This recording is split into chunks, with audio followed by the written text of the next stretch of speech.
हे everyone, welcome और welcome back to Raksha unplugged. कैसे हैं आप लोग? तो आज के इस वाले पॉडकास्ट में मैं बात करने वाली हूं संभावना सेठ के बारे में। अभी फ़िलहाल के लिए इनका रियल नेम ही लेते हैं, आगे कुछ प्रॉब्लम क्रिएट ये करती हैं तो फिर देखा जाएगा, क्योंकि धीमे धीमे अब मुझे ये जेन्युइन बिल्कुल भी नहीं लगती हैं, जैसा कि मैं देख पा रही हूँ काफ़ी टाइम से। और ये चीज़ मैंने आप लोगों के साथ पहले भी शेयर की है कि जब ऐसे मुद्दे होते हैं जहाँ इनको बोलना चाहिए, एज अ ब्लॉगर इनको आवाज़ उठानी चाहिए, एज अ इन्फ्लुएंसर इनको बातें उठानी चाहिए, इनको मुद्दे रेज़ करने चाहिए, वहाँ ये रेज़ नहीं करते हैं और अपना पूरा फ़ायदा उठाते हैं। आप लोगों से सब चीज़ें चाहते हैं, ये आपसे सब कुछ एक्सपेक्ट करते हैं कि आप इनकी मूवी देखने जाओ, आप इनके जो हस्बैंड की लिखी हुई मूवी है वो उसको जो है प्रमोट करो, आप ज़्यादा से ज़्यादा उसको IMDb पर रेट करो, अच्छे अच्छे स्टार्स दो, है ना, 5-4 स्टार्स दो। तो ये सब ये आपसे तो सब कुछ एक्सपेक्ट करते हैं, लेकिन जब आप इनसे कुछ एक्सपेक्ट कर लेते हो या इनसे कुछ क्वेश्चन पूछ लेते हो, उठा देते हो कोई सवाल, तो ये बोलते हैं कि आप हो हमारे हेटर। ये जो है संभावना जी का काफ़ी टाइम से रहा है। हालांकि इनके जब व्लॉग्स मैंने देखे थे तो मेरा परसेप्शन जो इनको लेकर था वो चेंज हुआ था, क्योंकि मैं इनको जितना देखती आ रही थी, जितने भी क्लिप्स इनके वायरल हो रहे थे, हालांकि जब ये बिग बॉस के सीज़न में गई थी तब तो शायद मैंने देखा नहीं होगा, मैं बहुत छोटी रही होंगी, ऐसा कुछ रहा होगा। बट बाद में जो क्लिप्स वायरल हुए, जो हमने देखे थे, तो उससे काफ़ी मतलब इनका एक अलग ही कैरेक्टर पोर्ट्रे हुआ था, जिसकी वजह से काफ़ी लोग इनको पसंद नहीं करते थे। लेकिन ब्लॉगिंग के बाद काफ़ी लोगों ने इनको पसंद करना स्टार्ट कर दिया था। जो लोग इन्हें हिट करते थे वो भी इन्हें पसंद करने लगे थे, लेकिन धीमे धीमे जो एक्शंस जो हैं वो इनको हिट की तरफ ले जाते नज़र अब आ रहे हैं। इनके हस्बैंड ने कोशिश तो बहुत की अच्छी अच्छी स्क्रिप्ट लिखकर इनको एक अलग इमेज में पोर्ट्रे करने की, बट जो रियलिटी है वो आप कभी छुपा नहीं सकते हो, कभी ना कभी वो सामने आ जाती है। आप अपने व्लॉग्स में छुपा लोगे, लेकिन दूसरे के व्लॉग्स में या दूसरे के पॉडकास्ट में आप कहाँ तक अपनी रियलिटी को छुपा पाओगे। तो आप लोगों को याद ही होगा कि अभी पहलगाम अटैक हुआ और उसके बाद ऑपरेशन सिंदूर हुआ था, तब जो संभावना मैडम है ये कुछ नहीं बोली थी। इन्होंने शायद स्टोरी लगा दी होगी इंस्टाग्राम पर, फॉर्मेलिटी स्टोरी लगा दी इंस्टाग्राम पर, या मतलब ऐसे ही कुछ पोस्ट वगैरह कर दी, बस ख़त्म काम। और यहाँ YT पर इनके डेली व्लॉग्स आ रहे थे, उन व्लॉग्स में ये डांस भी कर रही थी, शादियों में बढ़िया इंजॉय भी कर रही थी। और जब ये शादी से बैकआउट करती हैं कि भाई अब नहीं जाना है, तो उसमें भी एहसान दिखाती हैं सरकार के ऊपर कि मैं ये चीज़ में ना जाकर या ये चीज़ को मैं बीच में ही रोक करना एहसान कर रही हूँ, क्योंकि हमारी सरकार अभी बहुत ज़्यादा बिजी है, तो मैं उन पर और ज़्यादा बर्डन नहीं डालना चाहती। तो इस तरीके से ये शो करती हैं। इनसे इतना ज़्यादा बोला गया था कि आप पहलगाम के बारे में बात करिए या ऑपरेशन सिंदूर के बारे में बात करिए, इन्होंने नहीं किया तो नहीं किया। केवल स्टोरी और यही इंस्टाग्राम पर स्टोरी और यहाँ पर YT पर भी पोस्ट, है ना, वही कम्युनिटी पोस्ट, बस इससे ही इन्होंने काम चला लिया था। अब एक और मुद्दा क्रिएट हुआ है जो कि स्ट्रे डॉग्स वाला क्रिएट हुआ है। हालांकि इसमें दो तरीके के लोग हैं, कुछ लोग सपोर्ट कर रहे हैं इस डिसीजन को जो लिया गया है सुप्रीम कोर्ट के द्वारा, और कुछ लोग इस डिसीजन का जो है बहिष्कार कर रहे हैं। सबके अपने अपने थॉट्स हैं।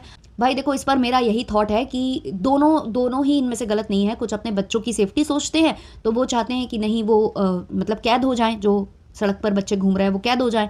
और जो लोग उन बच्चों के बारे में सोचते हैं कि भाई प्रकृति उनकी भी है ना, ये स्पेस उनकी भी है, हम उनको उनकी स्पेस से नहीं हटा सकते, हम उन्हें ऐसे जेलों में नहीं भर सकते, तो वो लोग भी अपनी जगह सही सोच रहे हैं।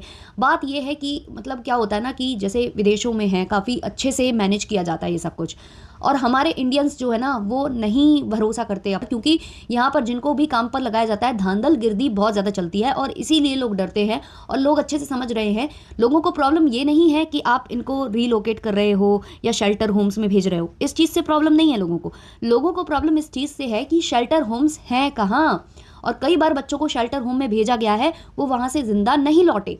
ये डर लोगों को सताया जा रहा है। अगर फैसिलिटीज़ अच्छी होती शेल्टर होम्स की, या शेल्टर होम्स इतने होते कि सारे जितने मिलियंस में जो डॉग्स हैं जो दिल्ली की सड़कों पर घूमते हैं, अगर वो सब अच्छे होते तो कोई भी इस डिसीजन के खिलाफ खड़ा नहीं होता। लेकिन बात वही वाली है कि फैसिलिटीज़ नहीं है, उन बच्चों की जान रिस्क पर है, इसलिए लोग खड़े हो रहे हैं। तो ये एक बहुत बड़ा मुद्दा है जो कि सबने उम्मीद लगाई थी कि जो संभावना मैम है वो इस बारे में बात करेंगी, क्योंकि वो तो डॉग लवर है ना, डॉग पेरेंट है ना, उनके ज़्यादातर व्लॉग्स ही लोग देखना पसंद करते हैं उनके डॉग्स की वजह से। क्योंकि मैं भी अब इनको उतना ज़्यादा पसंद नहीं करती हूँ, लेकिन कभी कभी अगर मैं इनके व्लॉग्स देखती हूँ ना, तो वो बच्चों की वजह से ही देखती हूँ, उन डॉग्स की वजह से। और मैंने शुरू भी उन्हीं की वजह से किया था, क्योंकि पहले मैं इनको इतना पसंद नहीं करती थी, फिर मैंने इनके व्लॉग देखे, मुझे डॉग्स के साथ साथ ये भी पसंद आने लगी। लेकिन अब धीमे धीमे जो पिक्चर है वो क्लियर हो गई मेरी। तो लोगों ने जो अभी भी इनको थोड़ा बहुत पसंद करते हैं, उन्होंने इनसे एक्सपेक्ट कर लिया था कि ये डॉग्स के बारे में तो बात करेंगी। भले ही इन्होंने पहलगाम पर बात नहीं की, ऑपरेशन सिंदूर के बारे में बात नहीं की, लेकिन ये डॉग्स के बारे में बात करेंगी। लेकिन हमारी जो संभावना मैम ठहरी तो वो तो संभावना मैम ठहरी। उन्होंने इंस्टाग्राम पर फॉर्मेलिटी कर दी थी, एक पोस्ट उन्होंने डाल दी थी इंस्टाग्राम पर जहां उन्होंने यही सब लिखा हुआ था डॉग्स के बारे में, जो ऑलरेडी सब लोग बात कर रहे थे, नॉर्मल सी बातें थी। देखो, एक पोस्ट और स्टोरी का इम्पैक्ट अलग पड़ता है, जब आप वीडियो क्रिएट करते हो ना उसका इम्पैक्ट अलग पड़ता है। तो इन्होंने वही सेम चीज़ की थी ऐसे ही, this is not justice, this is cruelty, on paper it might look like a solution to dogs bites and rabies causes, but let's pause and ask ourselves, is this justice or simply the easiest way to silence those who cannot speak for themselves? Yes, rabies is dangerous. Yes, dog bites are a concern, but if a few humans commit crimes, do we send all humans to shelter or jails? Of course not. We address the cause, not punish an entire community of innocents. और ऐसा ही उन्होंने काफ़ी बड़ा खर्रा छापा है अंग्रेजी में। Obviously ये जो खर्रा है ये इनके पतिदेव ने लिखा होगा, या मतलब सर्कुलेट हो रहे हैं आजकल काफ़ी लोग सेम टू सेम कर रहे हैं पोस्ट, तो वो भी हो सकता है, लेकिन मुझे लगता है कि इनके हस्बैंड ने ही टाइप किया होगा। तो क्या इतने से काम बन जाता है? एक इन्फ्लुएंसर जो डेली व्लॉग बनाता है, डेली जो वीडियो डालता है, क्या उसके लिए इतनी सी बात लिख देना, एक पोस्ट डाल देना इनफ है? नहीं है। अगर आप व्लॉग बना रहे हो, डेली वीडियो बना रहे हो, तो अगर आप थोड़े देर के लिए उस व्लॉग में या वीडियो में इसको मतलब आप रख सकते थे, बोल सकते थे, तो लोगों को अच्छा लगता, क्योंकि आप डॉग लवर हो, है ना, डॉग पेरेंट हो। आप तो कहती हो अगर मैं डॉग लवर नहीं हूं तो कोई और नहीं है। यही बोला था ना आपने चेरी के टाइम पर, जब चेरी को लेकर इतना उठा था कि आप उसको गलत उसमें समय में छोड़कर चले गए थे घूमने। वो बीमार थी, सबको मालूम था कि उसका टाइम पूरा हो चुका है, क्योंकि उसकी एज भी हो चुकी थी, फिर भी आप गए और आपने क्या एक्सप्लेनेशन दिया था कि मेरे इन लॉज भी एज हो रहे हैं, एज कर रहे हैं, उनकी खुशी के लिए मैं गई। जबकि ऐसा नहीं था, आपको मिली थी वहां पर जाने के लिए स्पॉन्सरशिप, इसलिए आप गए उस वक्त अपने डॉग को वैसा छोड़कर। और यही नहीं, और भी बहुत सारी सिचुएशन में आपको पकड़ा गया, लेकिन आपको बेनिफिट ऑफ द डाउट दिया गया कि भाई आपने एक बच्चा खोया है, लेकिन आपने हर चीज को मोनेटाइज किया। आपने इवन जो उसके लास्ट रिचुअल्स थे ना उसको भी मोनेटाइज किया था। और वो जो व्लॉग था लास्ट रिचुअल्स वाला, वो भी ऐसा कुछ अलग ही दिखा, सिनेमैटिक वीडियो आपने बनाया, ऐसा लग रहा था कि हाँ वाराणसी वगैरह आप जो घूमने गए हो वो आप ज्यादा शोकेस कर रहे हो। तो हर किसी ने आपको कॉल आउट किया था। उस टाइम पर मैंने कम वो चीजें बोली कि ठीक है आपने एक बेबी खोया है, आपने एक बच्चा खोया है, हमें इतना ज्यादा किसी को परेशान नहीं करना चाहिए। बट अब जो आपकी हरकतें दिख रही हैं वो सही नहीं दिख रही हैं। इससे पहले अभी इन्होंने पहलगाम और ऑपरेशन सिंदूर पर बात नहीं किया था, लेकिन ये एक पॉडकास्ट में पहुंची हुई थी जहां ये बोल रही थी कि लोग बोलते हैं कि बोलो, लेकिन मैं नहीं बोलती क्योंकि वो पॉलिटिकल मुद्दे हैं, है ना, पॉलिटिकल मुद्दों पर मैं नहीं बोलती। ये इन्होंने वहां पर तर्क दिया था। अब ये डॉग वाला मुद्दा भी ये शायद पॉलिटिकल मानती हैं, इसलिए इन्होंने अपने ब्लॉग में इस चीज का जिक्र नहीं किया। किसी ने इनको कमेंट किया है जो कि इन्होंने अपनी आईडी पर पिन कर रखा है। किसी ने लिखा है, मैंने तो सोचा था कि आज सुप्रीम कोर्ट के ऑर्डर पर व्लॉग आएगा तुम्हारा, जो स्ट्रे डॉग्स के खिलाफ ऑर्डर पास हुआ है, क्योंकि तुम तो अपने आप को सबसे बड़ी डॉग लवर बताती हो, पर नहीं, आई वॉज राइट, तुम तो कुछ बोलोगी नहीं क्योंकि ये पॉलिटिकल मुद्दा है तुम्हारे लिए। जैसे पहलगाम अटैक के टाइम पर भी मुद्दा पॉलिटिकल था तुम्हारे लिए, ना कि देशभक्ति प्रायोरिटी थी।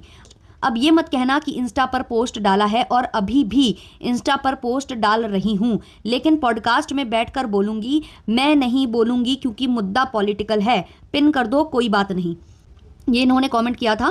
इनको पता था कि ये पिन करेंगी, क्योंकि ऑब्वियसली पिन करो तो जो आपकी ऑडियंस होती है वो वहाँ पर आकर आपको हिट देने लगती है। जो मतलब दीदू की अंधभक्ति में होते हैं वो जाकर वहाँ पर करते हैं, इनको कॉल आउट करते हैं। तो इनके कमेंट को पिन करने के बाद नीचे ये रिप्लाई करती हैं, gets your facts right before pointing a finger at me. Do you have Instagram? So open it and see. You have no right to take out your frustration here. I'm a dog mom and I know what it feels. You are not the only one. अभी के लिए ये बोल रही हैं कि भाई मैंने डाल रखा है, लेकिन आप जो यहाँ पर मतलब मैंने पोस्ट डाल रखा है इंस्टाग्राम पर, और आप जो मुझे कमेंट कर रहे हो ना, वो फ्रस्ट्रेशन निकालने आए हो भाई, आप अपनी वो आप फ्रस्ट्रेशन निकालने आए हो। मेरी रियलिटी आपने जो बताई है ना वो आपने अपने फ्रस्ट्रेशन के चलते निकाली है। और इसके बाद वो ये बोलती है कि मैं भी डॉग की माँ हूँ, है ना, और मुझे पता है कि कैसा फील होता है, तुम अकेली नहीं हो। अच्छा, अभी कुछ दिन पहले तो जो संभावना मैम है वो खुद को कह रही थी कि मैं अगर डॉग लवर नहीं तो कोई भी नहीं। ये इतना भारी भरकम स्टेटमेंट ये मैडम देने वाली। और इनके घर में अगर आप देखोगे ना तो जितने भी डॉग्स हैं इनके घर में, कोई भी स्ट्रे डॉग्स आपको दिखते हैं, कोई भी स्ट्रीट वाला दिखता है इनके घर में, ये ब्रीड वाले डॉग्स लेकर आती हैं अपने घर में हमेशा। लास्ट टाइम जब इनका कोको नहीं रहा था तो ये एक और नया डॉग लेकर आई थी, तो वो उसी ब्रीड का लेकर आई थी और उसके लिए इनके पास एक सिंपल सा तर्क था, क्योंकि वो बिल्कुल सेम टू सेम दिख रहा था, तो मेरा कोको वापस आया है। तो उधर पर आप ज़्यादा कुछ बोल ही नहीं सकते थे। ऐसे ही एक और कोई वाइट कलर का और सेम ब्रीड का आ जाएगा और बोला जाएगा ये तो मेरी चेरी है, लेकिन कभी स्ट्रे डॉग नहीं आ पाएगा, क्योंकि इनके हिसाब से जो भी इनका डॉग गया है वो अगर जन्म लेगा तो सेम ब्रीड में सेम दिखेगा। वो अगर वो पैदा होगा ना दोबारा से तो वो सेम दिखेगा, वो स्ट्रीट डॉग के रूप में जन्म नहीं ले सकता, है ना, ये इनका मानना है ऐसा। फिर से ये जो सब्सक्राइबर है इनको नीचे रिप्लाई बैक करती है, हाँ जैसे पहलगाम के टाइम पर इंस्टा पर पोस्ट था और व्लॉग्स में शादी में नाच रही थी और पॉडकास्ट में बोली मुद्दा पॉलिटिकल है, मैं नहीं बोलूंगी। तो यहाँ ये फिर उसको रिप्लाई देती हैं, you are definitely a hater. अभी फ्रस्ट्रेशन वो निकाल रही थी, अब वो हेटर हो गई, ठीक है। First you were talking about dogs, now you got caught, so now something else, all you know is spread hate, what are you doing for dogs, I know for sure nothing, people like you can only throw dirt, go get a life। Oh my God, oh my God, इनके हिसाब से ये hater हैं और ये कुछ नहीं कर रही होंगी खुद डॉग्स के लिए, लेकिन ये मुझे बोलने आ रही हैं। और ऐसे लोग जो होते हैं वो दूसरे के ऊपर मिट्टी डाल सकते हैं, मतलब गंद फेंक सकते हैं, और जाओ तुम अपने लिए कुछ मतलब अच्छा देखो, मतलब अपनी लाइफ सेट करो, क्योंकि तुम्हारे पास कुछ नहीं है, तब भी तुम जो अपनी फ्रस्ट्रेशन है वो यहाँ निकालती फिर रही हो, ये कहना चाहती हैं यहाँ पर।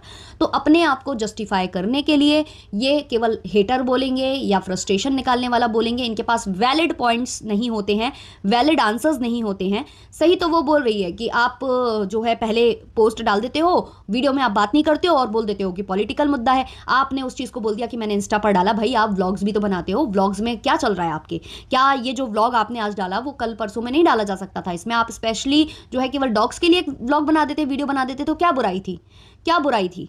लेकिन वही वाली बात है कि आप हो नहीं, आप जो दिखाने की कोशिश करते हो, आप केवल सोशल मीडिया पर पोर्ट्रे कुछ और करते हो, रियलिटी आपकी कुछ और है। और आपको लोग डॉग पेरेंट या जो जानवरों के लिए अच्छा करते हैं उनको समझकर आपको लोग पसंद करते थे, आपके व्लॉग्स देखते थे, लेकिन धीमे धीमे अब आपकी रियलिटी सामने आ रही है कि आपके लिए सब कुछ एक कंटेंट है। ये जो आप तोतों को भी खाना खिलाते हो ना, पैरट्स को भी जो आप डालते हो खाना, वो जो लटका कर आपने रखा है, उसको भी आप अपने व्लॉग में 10 से 15 बार दिखाते हो और बार बार बताते हो कि खत्म हो गया था, हमने लगा दिया, देखो आ रहे हैं, कितने आ रहे हैं, कितने आ रहे हैं। कौओं को वो डालना, वो भी दिखाना। तो शायद अब आप केवल ये दिखावे के लिए करते हो, क्योंकि अगर आप रियल में इनके लिए करते, इनकी जेन्युइनली आप चिंता करते, तो व्लॉग एक बनाते, उसमें बोलते, हिंदी में बोलते।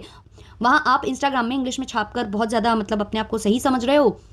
वेल डन, बहुत ही अच्छी बात है। और अभी भी इनके कुछ आएंगे, इनके जो भक्त होंगे जो गलतियों में भी पर्दा डालते हैं, है ना, शायद वो अपनी आंखों में ही पर्दा डाल लेते हैं कि ठीक है उसने जो किया वो सही है, तुम मत बोलो, तुम मत बोलो, तुम बोल रही हो तो गलत बोल रही हो। जो रियलिटी दिखाएंगे वो इनके हेटर हो जाएंगे, वो इनको मतलब इनसे जलते हैं, ये मेन हो जाएगा कि इनसे जलते हैं। तो आप लोगों के जो भी ओपिनियंस है कमेंट सेक्शन में बताना। चलिए इस वाले पॉडकास्ट को रखते हैं इतना ही, मिलते हैं जल्द ही नेक्स्ट पॉडकास्ट के संग, तब तक के लिए बाय बाय।